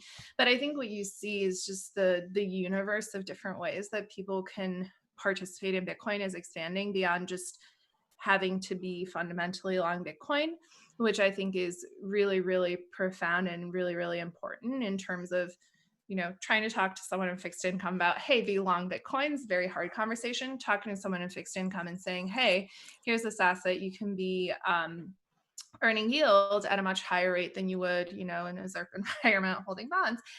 And you can be fundamentally long Bitcoin. I think it's that and that's really important. So that's all I wanted to say, Kevin. I'll pass it to you. No, I think piggybacking off that, I mean, the opportunity cost point is one that's incredibly important because, again, if you're, and this is just from a more of an investor standpoint, but if you're looking at your multi-asset portfolio now and you're looking at, these starting valuation levels for the equity market, for example, you're looking at where bond yields are, and yes, you can get a little price appreciation from here if rates and yields do go lower, which they certainly could, but longer term, the point being, if you're looking out 10 years and looking at what that expected return is on that portfolio, well, as you start to kind of pick off different asset classes, you start to realize that if you're a pension fund and you're still trying to meet your required mandate of 7 or 7.5% a year, and you're not able to get that in these markets, yes, you've gotten pushed further out the risk curve into, VC, private equity, some of these alternatives, but also having Bitcoin and, again, that asymmetric, upside return profile, I think it's starting to really kind of shift the conversation away from, we've got a number of financial advisors, for example, that are our clients who have come to us and said, 12 months ago, this would have been unheard of because the career risk was, well, what if we invest in this for our clients and, it fails, it goes to zero, it's a scam, whatever, other criticisms you want to have of Bitcoin, all of them. On the flip side, now the conversations that we're having is the career risk is totally flipped, where it's what if we're not in this asset and, it really does take off or do what a lot of these people, think they're expected to do. And we haven't put our clients into something like this. The rest of that portfolio is not going to be able to make up for that slack. And again, that career risk is certainly something I think is important when we talk about opportunity costs, because it kind of furthers the conversation. Again, this is from a much more kind of investor standpoint. It gets away from, you have to have the assets in the first place to be able to take advantage of this. But I do think it's an interesting and important kind of trend, at least that we're seeing, with people we're talking to. Yeah, I agree with you, Kevin. 6 months ago, it was acceptable to have a 0% allocation. And today it's getting to where it's almost unacceptable to be at zero. Right. Zero, and if you do have zero, you have to have a reason why, right? You have to have a justification. It's no longer, you can no longer dismiss it, I guess is the point. Right. Yeah, and Meltem, you mentioned earlier about bond managers. So I've been talking to several insurance companies that have multi-billion-dollar bond portfolios. They're open to the conversation now. They're willing to listen, whereas a year ago they weren't willing to listen. So I will say, to their credit, though, back in 2015, I sold 3 life insurance companies on the idea of allocating to Bitcoin through the form of investing in digital currency group. So I think people are open to it. And I think if you look at, the annuity space, if you look, to Kevin's point, at people who are trying to meet future obligations, who are looking at the world, doesn't look so good as people go further out on the risk curve. I think one of the structural issues we need to resolve in the industry that we're working on at CoinShare is obviously because we create exchange traded products and a variety, like we put wrappers around Bitcoin to make it accessible. I think the issue we've had to date is the way people access Bitcoin is through venture funds, not trying to do disservice to myself or Nick here, but paying 2 and 20 for Bitcoin beta doesn't really add up. Shout out to Nick's open to invest. I think Nic, are you got? I don't want to know. No, I'm not trying to go to jail or break SEC this rules. is not but an also, this is like, not a our fund is solicitation. not a proxy for Bitcoin. We invest in startups. So don't invest in us if you want Bitcoin exposure. Invest in Bitcoin. You know. But I think there is sort of this category we have to get out of, which is part of sort of the financialization of Bitcoin, if you will, which is we have to get out of this mode where Bitcoin's viewed as like an asymmetrical risk reward bet that's very similar to tech investing. I think we have to create create a narrative around Bitcoin and market Bitcoin as an independent asset class. And I think it's sort of earning that designation as a fact of being uncorrelated to other asset classes, having fundamentally different sort of risk reward profile.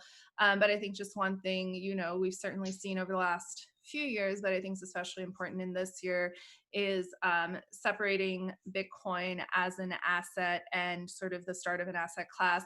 I have this category of tech investing because I think you get just very weird results when you try to put Bitcoin in like the FANGs bucket. And I certainly think that underestimates, Jeff, to your point, the fundamental sort of paradigm shift we're talking about with the creation of new asset class, new technology, new way of thinking, new way of viewing the world, new way of sort of conceptualizing investment allocations. But I do think in a lot of people's minds still, they're like, oh, Bitcoin, it's a tech thing. I mean, put it in my VC bucket. And it's like, no, we need to create an entirely separate way for people to get allocated to Bitcoin.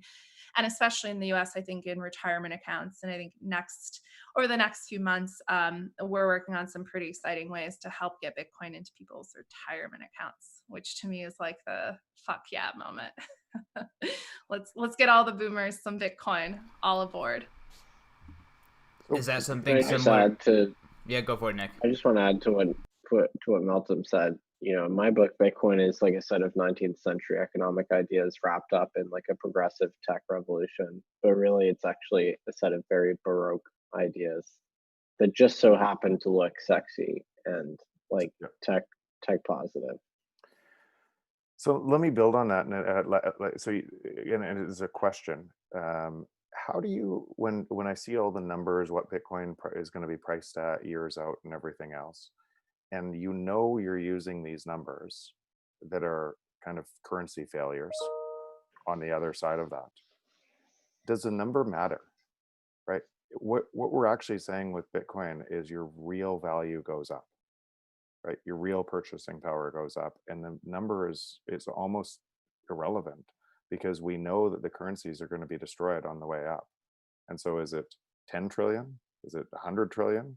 At some point, the numbers are going to be on each currency. So it's more of a question, how do each of you talk about that? Because when I think about Bitcoin, it's the safest bet for my money, for the real value of money is what Bitcoin goes to 10 million. It's not whether, is Bitcoin worth 10 million? The question is, does a car cost $1 million?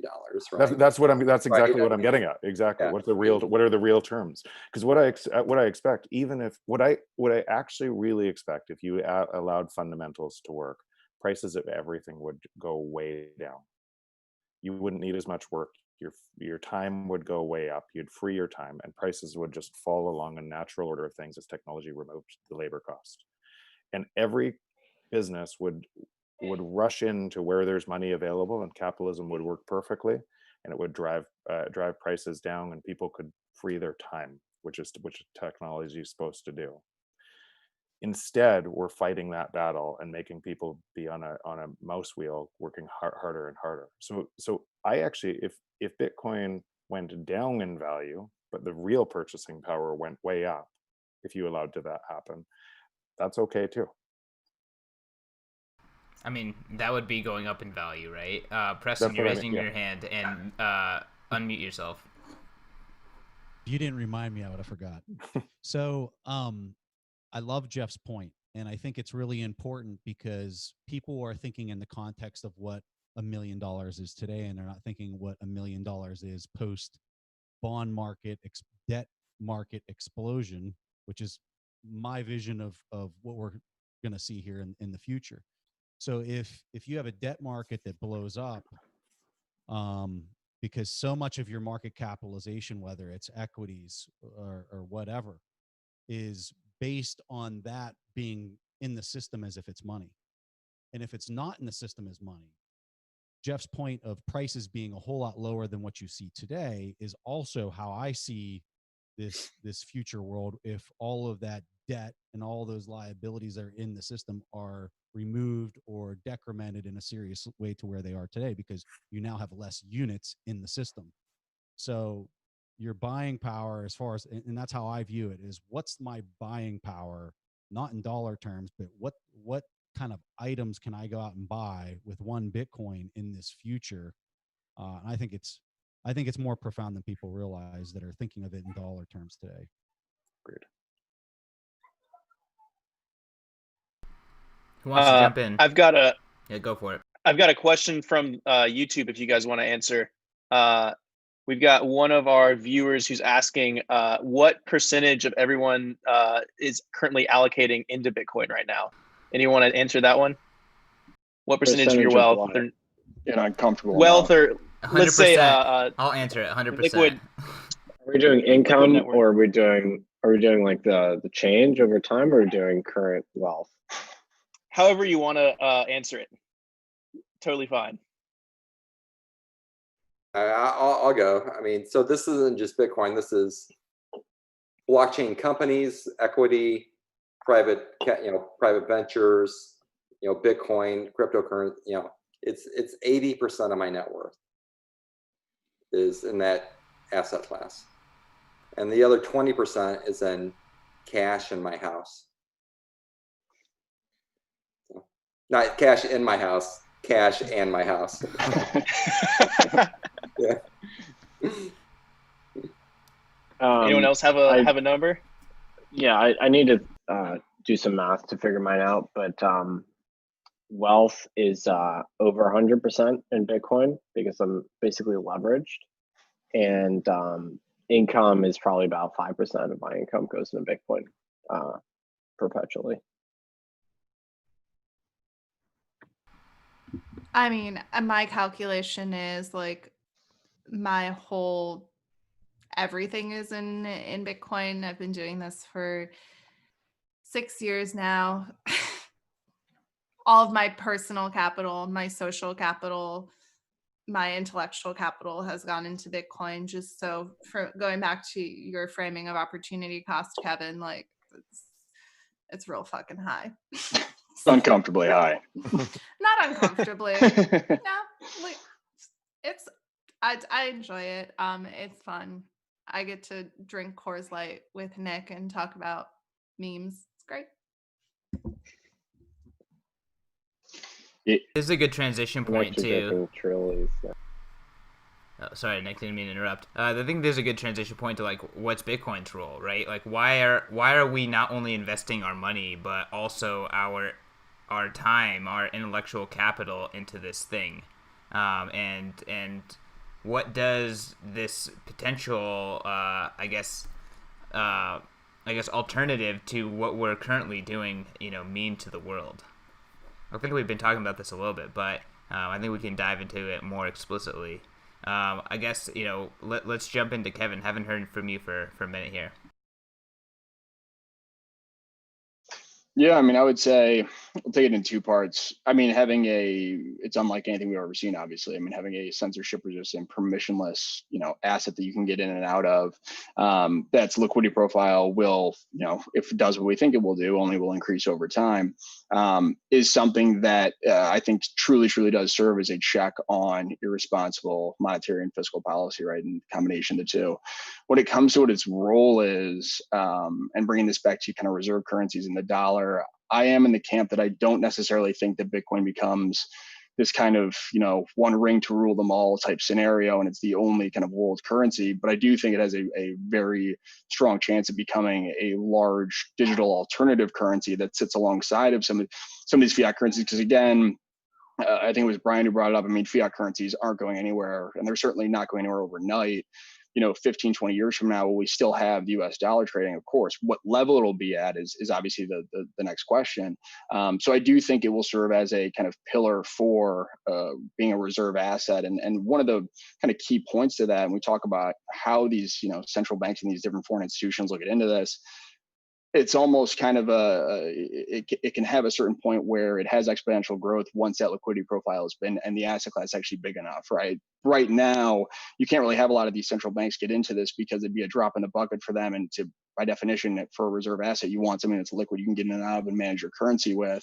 Once Bitcoin gets to that point and gets to, even if it is, 500 billion, close to $1 trillion, you start to get these smaller central banks in there, that can certainly have, compounding effect on itself. So that's kind of how I see it. How we get to there, I think, is more kind of the grassroots movement we're seeing now. You're starting to get more institutional capital into this space, with some people are against. I'm certainly for, just because, again, I think in order for Bitcoin to really kind of truly serve what we think it can, it needs to grow, and it needs to be worth trillions or tens of trillions. So that's kind of how I see it.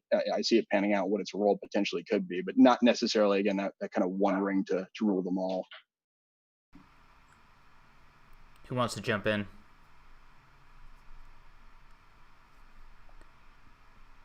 Meltem, let's go. Look, like, if nobody else is gonna to be out there, I'm happy to please be that person. Look, Bitcoin's the best cult I've ever been a part of. It's the best. How many have you been a part part of? What were the other cults? Let's not go into that. But look, like, if we just, what I think is so cool about Bitcoin, like, the reason you see so many people trying to replicate Bitcoin in different ways is Bitcoin has something that no other sort of financial community has. Bitcoin has a soul, right? Like, Bitcoin has this deep ideological underpinning. As Nick alluded to, a lot of what Bitcoin is about is like, it's a set of beliefs and it's a vision for the future. And in this beautiful way, I think Bitcoin is inherently optimistic, right? Like, it's nihilistic, and while being nihilistic, it provides you cause to be optimistic. I call myself an optimistic nihilist. Thank you. My margarita boy just brought me, i.e. my husband, just brought me last margarita. Okay, thank you, honey. Is there alcohol? No, you need to add some more. Sorry. Okay. So what I think is cool about Bitcoin, like I said, best call I've ever been a part of. But I think for a lot of people, right, Bitcoin has a great community. Bitcoin has great memes. Bitcoin is not just math. It's not just science. It's not just tech. It's philosophy. Like, there's a whole field of inquiry around Bitcoin. It's infinitely complicated, right? Just the ASIC side of Bitcoin's like so cool. We're now talking about 2 nanometer mining. It's like, Bitcoin is mining for numbers in magical number space. And like, that's how Bitcoin, it's so infinitely complex. And there are like layers upon layers upon layers. So I think, look, like, Bitcoin's a lot of fun. It's super interesting. It can be very intellectual. It can also be very non-intellectual. It can be optimistic. It can be nihilistic. I think it has a lot of room to accommodate a lot of different sort of worldviews. And I think for a lot of people who get into Bitcoin, they get in like because they're greedy, or they're like, hey, I'm going to get rich on Bitcoin. And then they stay. And they, like, for the last 2 years, the price of Bitcoin has stayed flat. You're not making money if you've owned Bitcoin the last 2 years. But people still stay. And why do they stay? It's because Bitcoin becomes part of someone's identity. It's like how they identify themselves. It's how they identify their worldview. And I think that's really powerful. So I think more than anything, Bitcoin's a social movement. And like I said, best call I've ever been a part of. And what do you think about Bitcoin as a means of saving versus spending, right? I mean, if you have $1, you want to spend it because it's going to be worth less in the future. But like you mentioned earlier, if you have Bitcoin, you don't want to spend your Bitcoin, right? It encourages saving. Whereas we've been taught to, basically spend and overspend and go into debt to spend. And it's a totally different philosophical system. So I think this kind of runs along the line of Bitcoin changes us to some degree with, whether it's incentives or something else. I know Preston wants to jump into it. I'm kind of curious, like the cult of Bitcoin, the Bitcoiners talk about, Bitcoin changes you more than it will, you will change Bitcoin, all of these kind of sayings. Have you experienced that, Preston? Like, kind of coming from the traditional finance world, coming into Bitcoin, like, is what Bitcoiners say about Bitcoin true to you? don't know. I look at it as I buy wholeheartedly into Jeff Booth's argument about what inflationary monetary policy has done from an incentive structure to the global economy. I'm of the opinion that we've had an inflationary monetary policy for 80 years or close to 80 years, because even when we were on a gold standard, I believe we were still having an inflationary monetary policy. I'm of the opinion that an inflationary monetary policy creates an incentive structure to advance technologies and to grow those technologies faster and faster at an accelerated pace, like Jeff had outlined earlier. When I look at what Bitcoin does and what it's going to supply to the world, it's going to supply a peg and something that slows that down, that brings reality back. When you look at history, you go back to like the Roman Empire, they had an inflationary monetary policy. You saw technology grow at a pace that was unprecedented, to the point where it outstrips the reality in society's ability to be able to handle it. I think that's where we're at today.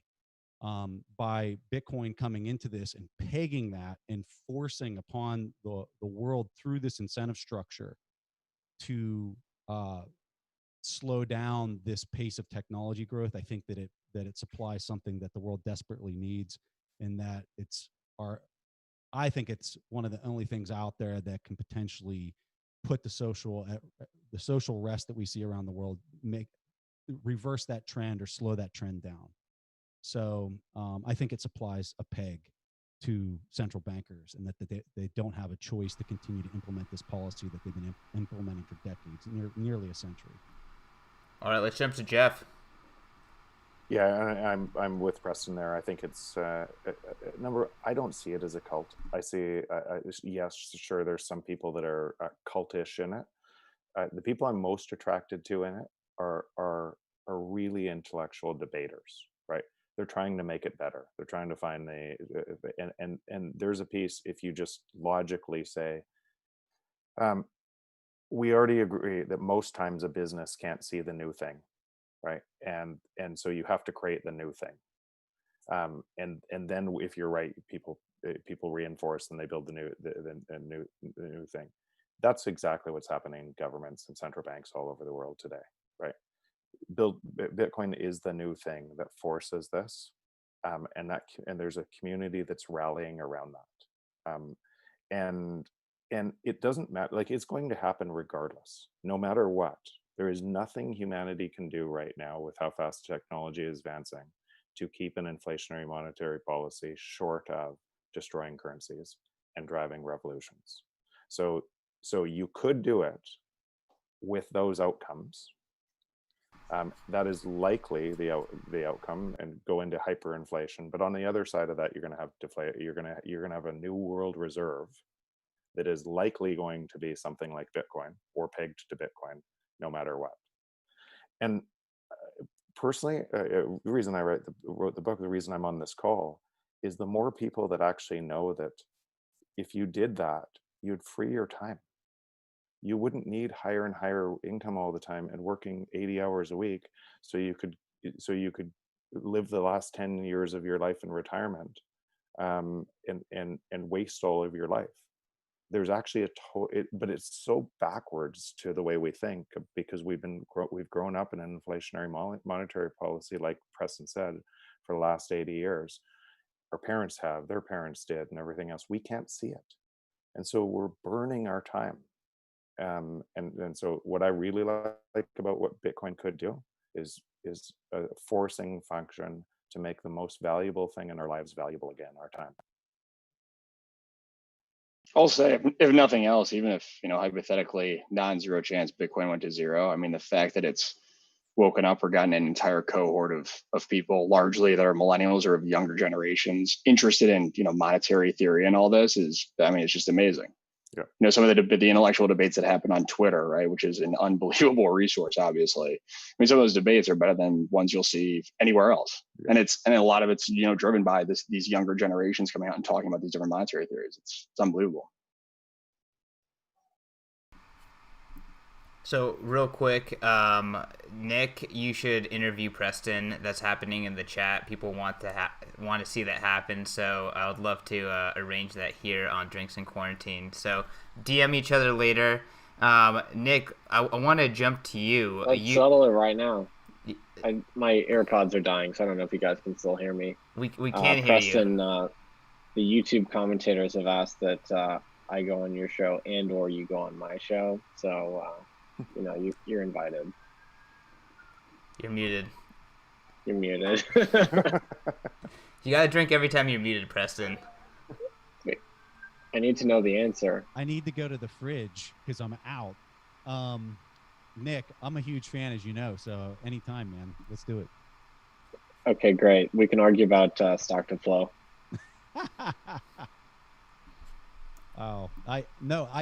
To just put this out there, I really respect people that don't buy into stock to flow. I think it's a really healthy thing that people have a counter argument to it. I mean, there's no way to really know whether it's valid. We just got to continue to look at the time horizon and see what kind of plays out. The one thing that led me to, if I was going to put my opinion out there on stock to flow, the one thing that I was kind of attracted to with it, whenever I look at the price action on Bitcoin since inception, and you look at the shape of it, it's playing out on Metcalfe's law. It's almost like a perfect shape of Metcalfe's law. And so my immediate question to that was, what's driving that? Why is that happening? Because in any other financial market that I participated in, and you look at an equity, you look at a commodity price, they don't have like such a perfect shape, at least on the base of it, for such a long period of time. And so when stock to flow came out, I was looking at it and I was saying, okay, well, why, like if there was an argument behind this that could provide this shape, this Metcalfe's law shape to the price action for 10 years, maybe this is what's causing it. And so then whenever I started digging into the various pieces of the incentive structure, for me personally, I kind of think there's something to the fact that maybe the miners, or I shouldn't say a fact, I think that maybe the miners are driving that floor, that bottom of the price chart. Now, whether that's true or not, I have no idea. It's just kind of a theory that I've got. So Metcalfe's law measures the value of a network, and that's all Bitcoin is a network. Mm-hmm. So it's no different than the internet or email or, DNS. I mean, these are all networks, and Tom Lee came out with a formula where so Metcalfe's law, you square the number of users, but if you square the number of users and multiply that times the transactional value going through the Bitcoin network, the R squared, or the correlation, is 94%. Up through 2017, and then it started deviating when people had the ability to short Bitcoin. But if you use that model today, it shows that Bitcoin's fair market value is $98,000 today, and it's at 9,000. So here's another thing that I think is paramount to that model playing out, and I think it's just these central banks supplying the fiat at the pace that they have been acceleratively applying fiat into the system like they were in the past. If the central banks would not supply that, I think that you would see breakdowns in that model. I think that a perfect example of that was what we saw just here at the end of the first quarter in 2020, where we had a major liquidity event. We had a major run on dollars. And you saw, if you looked at the log scale, the price action for the last 10 years on Bitcoin, you saw that spike kind of penetrate down through that with or not the model, but just the cleanness of the price. And so I think that was completely based on, my opinion is that was based on the dollar squeeze that we had. And then you saw the central bank step in and provide the $5 trillion of fiat to the system. I think that you could see something like that play out again. And if central banks don't respond, you could see that model start to break down very quickly. So I think that a key component of that is the central banks continuing to provide those units, the fiat units into the system progressively and like they have been over the last 10 years. Yeah, I would agree with that. So I do want to go to Nick. In the chat, you're talking about, hey, we're just fucking around and we're going to create a free banking system. Like, what are your thoughts on free banking and, what that could mean for the world? Look, I just think that free banking should be part of the intellectual toolkit for any Bitcoiner. Okay. Bitcoin doesn't scale at the base layer, right? Obviously. We can't just indefinitely move up the block size.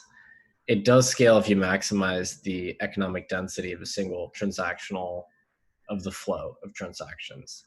What that does mean in practice is offloading some of the responsibility for payments to second layers.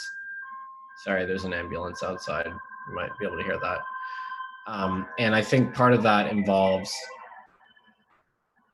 I don't know if you guys can hear that, involves delegating the payments layer to kind of intermediaries. And I think the best historical analog for this is the Scottish experience in between 1716 and 1844, when the issuance of money was entirely privatized and there was no government involvement whatsoever. It was very stable. It's actually deflationary. There were no financial panics whatsoever. And I think, at that point, gold was the reserve asset. I think we could, endeavor to build towards a future where Bitcoin mirrors that. And we have privately issued notes against Bitcoin once again. So basically treating Bitcoin as a settlement network as opposed to the payments network. That's kind of my best guess on how this thing scales. I completely agree with that. Anyone want to chime in to how people are going to be using Bitcoin into the future? I'm sure several people in this, speak to, investors that are thinking about, Bitcoin moving forward beyond, just hodling. What's the idea of that? Yeah, Preston. And if I'm talking too much, just I'll stop. I don't think you've talked at all, Preston. Okay. I love the hand raise. Like, you're so polite. I just barrel in. Just do it. So I think one of the important things moving forward, so many are saying, and I got in an argument with the one and only Mark Cuban on Twitter over this. He was ironically making the argument that Bitcoin won't work because it's already polarized into so many the hands of the few, and it wouldn't be fair and all this. And I'm just rolling my eyes. I'm thinking, dude, like, do you not understand the existing system? I think where this could potentially change is whenever businesses start allocating some of their free cash flow into Bitcoin as a current asset on their balance sheet. Because whenever something like that happens, now all of a sudden you have the potential for equities to start outpacing, at least companies that are cash flow positive. They could potentially outpace the speed of Bitcoin because they're sitting and they're accumulating that onto their balance sheet. Now they'd have to do that at, they'd have to be basically allocating today. They'd have to be allocating, almost their entire free cash flows onto their balance sheet in order to do something like that. But I think later on in the adoption cycle, whether that's what Brian was suggesting 20 years from now, or like Jeff and I were saying, it's going to be sooner. Whenever you start getting to that steady state and you start to see companies doing that, I personally will be more than willing to give up Bitcoin in order to own equities that are adopting a policy where they're investing those retained earnings in a way that's going to outpace the speed of the currency's adoption rate. I saw Jeff had something he wanted to add on that. No, I think Jeff actually was saying goodbye, but he needed left to leave. But He had to leave. Yeah, I think that's super interesting, Preston, and I don't mean to change the subject, but we are getting close to the end of the 2 hours, and Kevin does have to bounce as well, so want to give Kevin a chance to give his last word, and then we can continue the conversation. We can do last words for everyone, whatever people are feeling. But let's jump to Kevin real quick, and then we can see how people's schedules look like. Yeah, no, appreciate it. I've got a new puppy here that's dying for some walking time, so I got to take him out. Show us the puppy. You All can't right. say I have a new puppy and Yeah, then not I show knew me. that was going to happen. Kevin, what are you doing to us, man? Give me him. Where is it? Out on the we got like a little patio area. Show Come us here, the bub. puppy. Come here, Duke. Come here. Come here. Whoa, easy, buddy. Dookie, Ooh, come here. I'm excited. This is gonna be a good puppy. Oh, he's This riled better up. be worth the Oh payout. boy, he's riled up. Oh, he's the best boy. Look Say at him. hi. What a Say good hi, buddy. Is he a Is lab? that a lab or what is that? Golden retriever. Golden retriever. He is the best boy. Oh, Oh, Yeah. my god. what a cutie. We're gonna give him a about Bitcoin. little BTC bandana. Puppies are the #1 asset of quarantine Yeah. season. Yeah, I was gonna say. Right, yeah. Bitcoin #2, certainly. No, I mean, last word. I mean, a great conversation, obviously, always with. I mean, look at the group of people you assembled. I mean, awesome talks.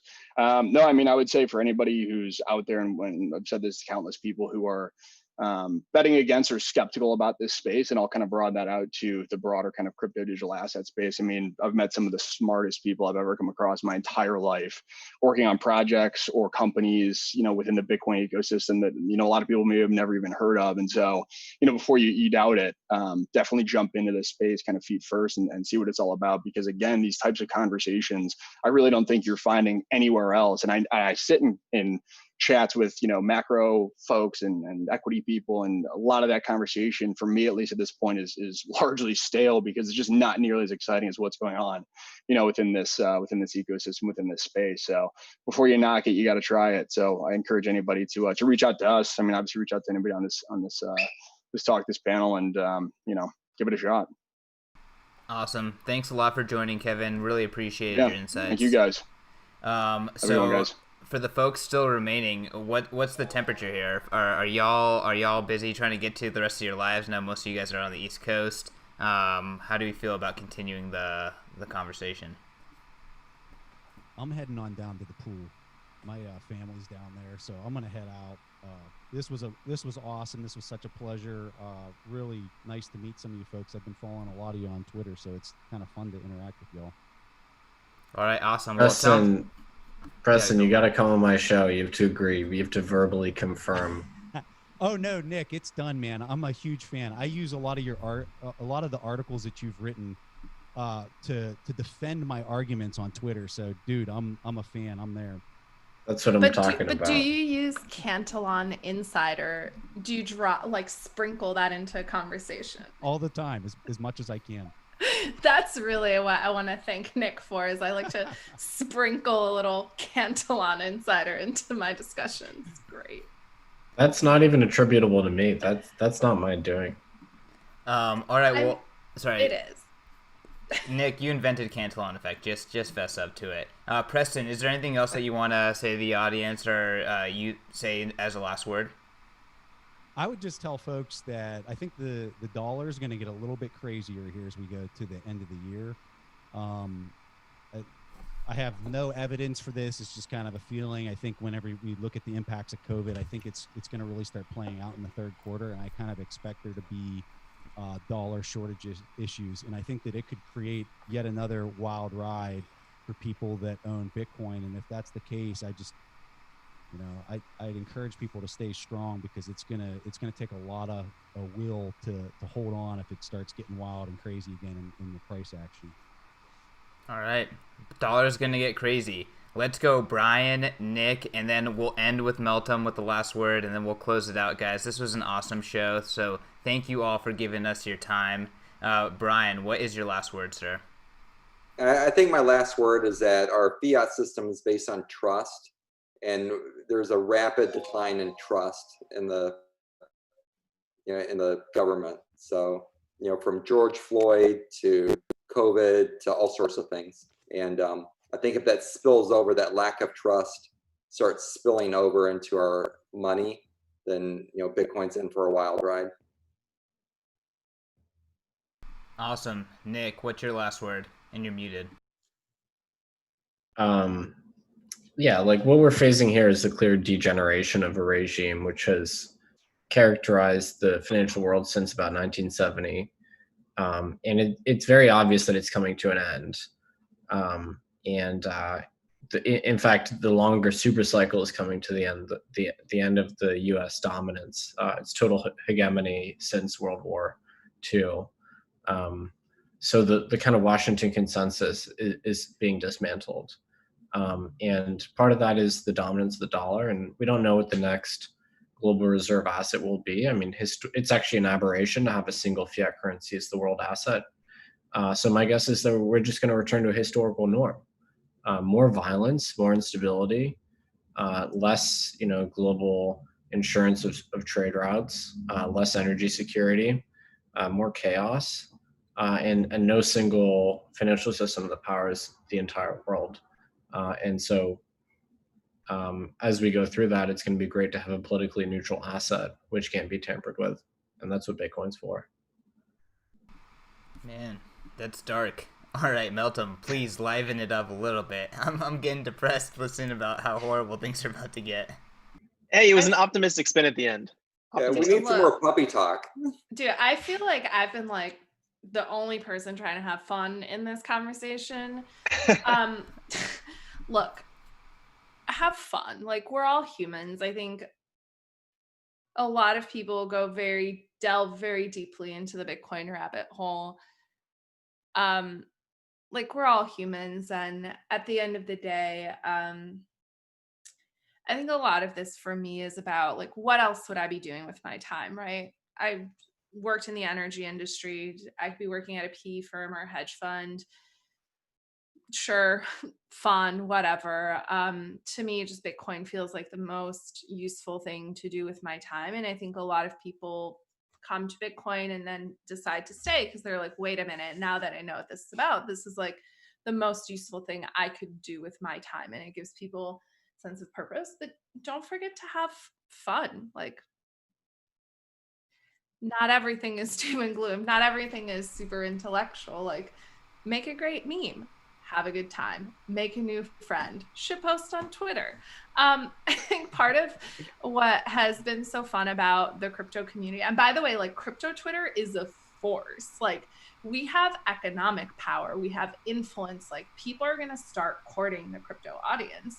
Don't forget to have fun. Like, you're spending your time on this, but I think people get very bogged down in the semantics of, like, my coin versus your coin, this thing versus no. At the end of the day, I think we all share one view and one sort of common thread, which is that we believe in a different version of the future and a different version of reality, and we're working in whatever way we can to manifest that vision of the future. But I think, I don't want to live in a future that's no fun at all. Like, I might as well just stop trying now. So, I think don't forget to have fun. Don't forget to tell people you love them and appreciate them. Don't forget to laugh at yourself. It's important. I don't know. I don't have any other, like, grand thoughts. That was some great wisdom right there, Meltem. Thank you for closing it out on a positive note. And I do like shit posting, so I will continue doing that. I will be the clown if no one else will. So that's fine. Someone has to do it. Thanks for sacrificing, Meltem. Appreciate it. All right, y'all. Thanks so much again for coming on to the show. It's awesome to be able to just have Bitcoiners come on and do these every week. So this was no exception. It was an awesome conversation. So thank you for joining, and hope you all have a great night. I'm going to switch to the commercials now.